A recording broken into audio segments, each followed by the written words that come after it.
आता तुम्हाला जी मी दिसते, ती मी पहिल्यापासून अशीच होते का? अजिबात नाही. जो वेळ मला मिळायचा, त्या वेळेचा सदुपयोग करून स्वतःवरती काम करायचं मी ठरवलं. एक-एक लहान-सहान पावलं टाकत इथपर्यंत पोहोचले. आपलं जे स्वरूप आहे ना, खरं स्वरूप, ते आपल्याला कळालं, की मग सगळ्याच प्रश्नांची उत्तरं आपोआप सापडायला लागतात. स्वतःमध्ये सुधारणा करणं म्हणजे काय? तर प्रयत्न करत राहणं, एक-एक पावलं उचलत राहणं. सुरुवात ही कधीच चांगली नसते, परफेक्ट नसते. पण आपण परिपूर्ण होण्याचा प्रयत्न तर करतच राहू शकतो ना. वेळोवेळी स्वतःमध्ये परिवर्तन घडवून आणण्यासाठी प्रयत्न केले पाहिजेत. आपण ठरवलं तर आपण काहीही करू शकतो. फक्त स्वप्नांना प्रयत्नांची जोड हवी. न्यूनगंड, कमीपणाची भावना, निराशा, द्वेष, मत्सराची भावना यांना मनामध्ये थेंबभर सुद्धा थारा द्यायचा नाहीये आपल्याला. हो, भीती वाटेल, लोक काय म्हणतील, अ, याची भीती वाटेल, आत्मविश्वास अगदीच कमी पडेल किंवा अनेक अडचणी येतील, थांबावं वाटेल, रडायला येईल, त्रास होईल, दुःख होईल. पण ह्या सगळ्याला ओलांडून आपल्याला जायचंय. का? कारण आपण ते करू शकतो. फक्त आपला स्वतःवरती विश्वास बसला पाहिजे आणि तो विश्वास निर्माण होण्यासाठी प्रयत्न करावे लागतील. वेगवेगळ्या गोष्टी कराव्या लागतील. स्वतःवर काम करावं लागेल. स्वतःमधली क्षमता वाढवण्यासाठी दिवसातला किती वेळ आपण स्वतःला देतो हे फार महत्वाचं आहे. बघा, जोपर्यंत एखादा अशक्त माणूस सशक्त होण्याची इच्छा ठेवत नाही, तोपर्यंत एखादा सशक्त माणूस त्याला मदत करू शकत नाही. आणि म्हणून मला काहीतरी नवीन करायचं आहे आणि त्यासाठी मी प्रयत्न करणार आहे. हे भाव जोपर्यंत तुमच्या मनामध्ये निर्माण होत नाहीत, तोपर्यंत हे ब्रह्मांड किंवा कोणीही तुम्हाला मदत करणार नाहीये. अनेक यशस्वी लोक खूप भाग्यवान असतात का?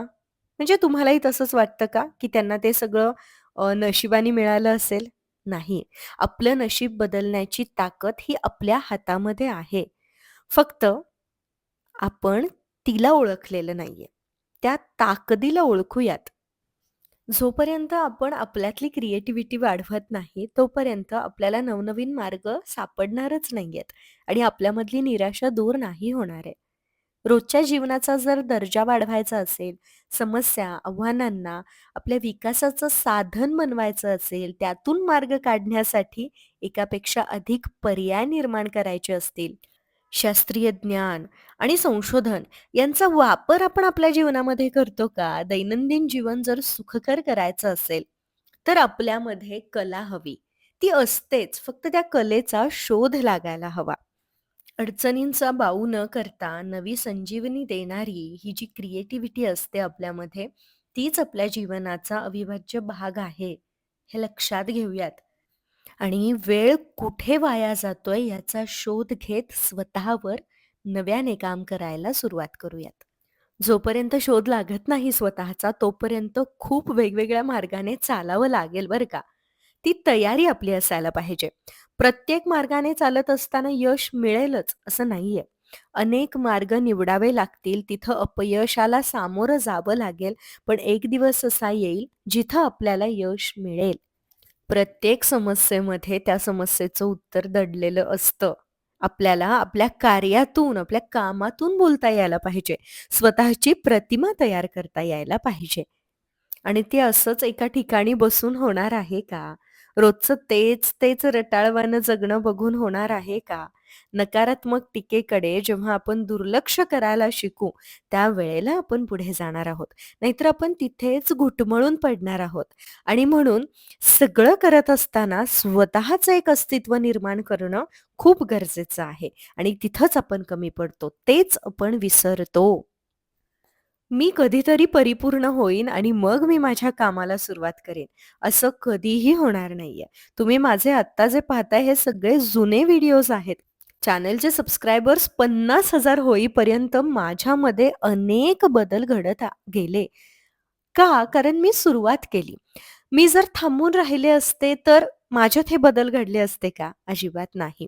आपण काय विचार करतो, की आपण सगळं परफेक्ट मेंटली तयार होऊयात स्वतः. सगळ्या गोष्टींचा अभ्यास करूयात आणि मग सुरुवात करूयात. नाही, असं करू नका. जे तुमच्याकडे आहे, जसं आहे त्याने सुरुवात करा. कारण आजचा दिवस महत्त्वाचा आहे, तो उद्या येणार नाहीये. म्हणून आज, आत्ता, या क्षणी सुरुवात करणं गरजेचं आहे. जे आहे, जसं आहे, जितकं आहे त्यातून एकदा सुरुवात झाली, की आपण स्वतःला नव्याने उमगत जातो. एक गोष्ट आपण लक्षात घेऊयात, की अ, आपल्यामध्ये जी कल्पकता आहे, जी सृजनशीलता म्हणजेच क्रिएटिव्हिटी आहे, ती आपण जपायला पाहिजे. कारण ती जर जपण्यामध्ये आणि अस्तित्वात आणण्यामध्ये आपण यशस्वी झालो, तर मग नक्कीच आपल्या जीवनाला एक वेगळा अर्थ आपण देऊ शकणार आहोत.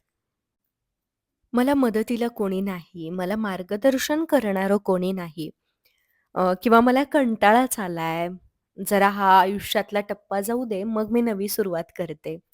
या अशा अनेक गोष्टींमुळे, आपल्या ह्या अशा विचारांमुळे आपण कधीच सुरुवात करू शकत नाही.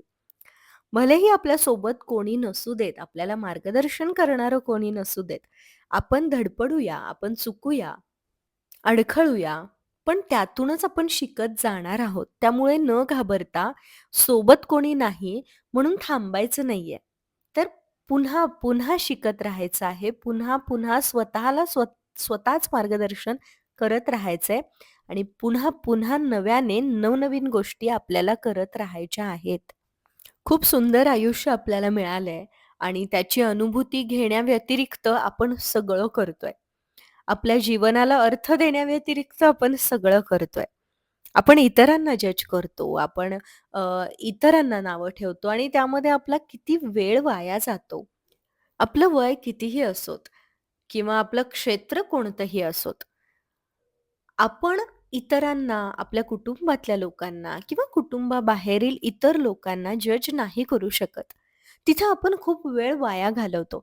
त्या व्यतिरिक्त आपण स्वतःला थोडंसं जज केलं तर, आपण स्वतःमध्ये काय बदल घडवून आणू शकतो, सकारात्मक कसं आपण आयुष्य जगू शकतो, आपण अनेक अडचणीतून मार्ग कसा काढू शकतो याचा आपण विचार केला तर, मला खूप त्रास होतोय, माझे खूप हाल होतात, हे तर वाक्य आपण पाठ करून ठेवलेलं असतं नाही? प्रत्येकाच्या वाट्याला दुःख आहे. प्रत्येकाचा त्याचा त्याचा एक वेगळा संघर्ष आहे. प्रत्येकाला काहीतरी करायचं आहे. मग आपण का करत नाही आहोत? आपण का स्वतः सहानुभूती मिळवतोय? नको ती सहानुभूती मिळवायला. आपल्यालाही करायचं आहे, आपल्यालाही त्रास आहे, पण तो त्रास सहन करण्याव्यतिरिक्त आपल्याला पर्याय नाहीये. बऱ्याचदा त्रास नसला तरी आपण उगाचच सहानुभूती मिळवण्यासाठी काही नकारात्मक वाक्य साठी बोलतो आणि मग आपल्या आजूबाजूचे लोक सुद्धा आपल्याबद्दल तीच नकारात्मक वाक्य बोलायला लागतात. कारण आपणच त्यांना जाऊन सांगितलेलं असतं ना. आणि मग अशाच पद्धतीने आपलं जीवन सगळं गंडत जातं असं मी म्हणेन, की असेच मग व्हायब्रेशन्स आपल्या जीवनात तयार व्हायला लागतात. त्यामुळं तुमच्यासमोर कितीही मोठी अडचण असली, तरीही मला त्रास होतोय असं म्हणू नका. मी ह्यातून बाहेर पडेन असंच म्हणा आणि बाहेर पडून दाखवा, करून दाखवा. आपल्या या जीवनामध्ये आपले बरेचसे रोल्स आहेत. ते सगळे रोल पूर्ण करत असताना, त्या सगळ्या भूमिका गाजवत असताना, आपलं स्वतःप्रती काहीतरी कर्तव्य आहे. काहीतरी जबाबदारी आहे. त्यात आपल्याला कमी पडायचं नाहीये. जीवनामधली अनेक कर्तव्य, अनेक नाती, अनेक जबाबदाऱ्या हे एकीकडे आणि आपण स्वतः, आपलं आंतरिक सौंदर्य एकीकडे. ते आपल्याला शोधायचं आहे. जोपर्यंत आपण एक ध्येय ठरवणार नाही आहोत आणि त्याच्या मागे लागणार नाही आहोत, तोपर्यंत आपण असेच जगत राहणार आहोत आणि त्या जगण्याला काहीच अर्थ नाहीये. तुमची वेळ तुम्ही बदलू शकता. स्वतःमध्ये तुम्ही बदल करू शकता आणि ते बदल प्रयत्नांनीच मिळणार आहेत. जोपर्यंत तुम्ही प्रयत्नांना सुरुवात करणार नाही, तोपर्यंत तुम्हाला स्वतःमध्ये कोणतीही सुधारणा दिसणार नाही. त्यामुळे उठा, प्रयत्न करायला लागा. आज तुम्ही जसे आहात, जिथे आहात तिथून सुरुवात करा. साधं, सोपं, सरळ आणि मोकळं राहा आणि हे असं राहणं खूप अवघड आहे बरं का. आपलं जीवन नदीसारखं आहे. त्यामुळे आपल्याला सरळ, स्वच्छ, साधं, मोकळं वाहत राहायचं आहे. प्रवाहामध्ये राहायचं आहे. ते अवघड आहे. ते जर आपण नाही करू शकलो, तर आपण मागे पडतो आणि म्हणूनच आपल्याला प्रवाहामध्ये राहता येणं शिकलं पाहिजे. आपण प्रत्येकाने अगदी स्वच्छ आणि मोकळं राहिलं पाहिजे असं मला नेहमी वाटतं. तेव्हाच गोष्टी योग्य प्रकारे घडत जातात असा माझा विश्वास आहे. आणि म्हणूनच आपली नियत साफ असणं, इंटेन्शन्स प्युअर असणं खूप गरजेचं आहे. बऱ्याचदा नाही तुम्ही स्वतःला चांगलं सिद्ध करू शकणार. पण ठीक आहे, आपला चांगुलपणा, आपलं निर्मळ असणं हे असणं आहे. ते सिद्ध करण्यासाठी नाहीये. आपल्याला फक्त एक काम हाती घ्यायचं आहे आणि ते काम शांतपणे, स्वच्छपणे, मोकळेपणाने करत राहायचं आहे. आणि शेवटी दुःख, निराशा असणारच आहे, अडचणी असणारच आहेत. पण आपल्याला आपल्या आत जेव्हा पाहायला येईल ना, तेव्हा आपल्याला आनंद दिसणार आहे आणि तेच आपलं प्रोत्साहन असणार आहे. त्याच प्रोत्साहनामुळे आपण सातत्य ठेवू शकणार आहोत आणि सातत्य ठेवल्यामुळेच आपल्यामध्ये सुधारणा होणार आहे. जगणं खूप सुंदर आहे. करण्यासारख्या खूप गोष्टी आहेत. प्रत्येक क्षणाचा आनंद घ्या. प्रत्येक क्षण हा मोकळा, स्वच्छ, निर्मळ ठेवण्याचा प्रयत्न करा आणि आयुष्य असंच वाया घालवू नका. आपल्या जीवनाचा आनंद घेणं हा आपला अधिकार आहे, ती आपली जबाबदारी देखील आहे. म्हणून जीवनाची अनुभूती घ्यायला सुरुवात करा. क्षणाक्षणांमध्ये विलीन होऊन जीवनाचा आनंद घ्या.